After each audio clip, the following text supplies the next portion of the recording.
नमस्कार, मी मानसी श्रीकृष्ण सावंत, शाळा विद्यामंदिर तिसरी. आज आपण इयत्ता 6वीतील गणितातील अपूर्णांकावरील क्रिया या घटकातील गुणाकार व्यस्त या घटकाचा अभ्यास करणार आहोत. तर या ठिकाणी मी अपूर्णांक घेतलेला आहे 5/6. आता हे 5/6 चा गुणाकार व्यस्त कोणता? तर नेमकी अंश ज्या ठिकाणी असतो, अंशाच्या ठिकाणची जी संख्या असते ती आपण छेदाच्या ठिकाणी द्यायची आणि छेदस्थानी असलेली संख्या अंशस्थानी. म्हणजे थोडक्यात काय तर हा अपूर्णांक आपण उलट करायचा.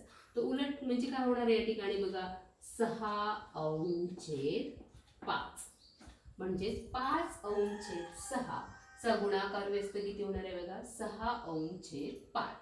आणि समजा गुणाकार व्यस्त ज्या संख्या असतात त्यांचा गुणाकार आपण ज्यावेळी करतो त्यावेळी तो गुणाकार 1 येतो. तर ते पाहूया आपण कसं येतं.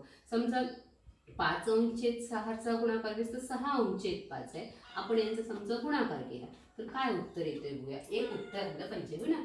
मग बघा, मग असे आपण गुणाकार शिकलोय 5×6 आणि 6×5. याचं उत्तर काढूया.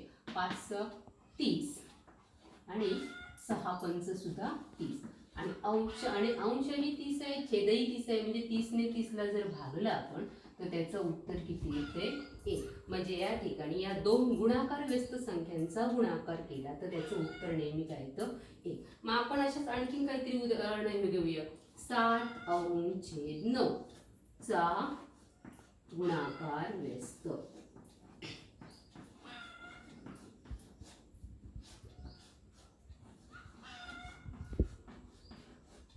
किती? 9/7. मग अशा प्रकारची अनेक उदाहरणं तुम्ही स्वतः तयार करा आणि वहीमध्ये लिहा. धन्यवाद.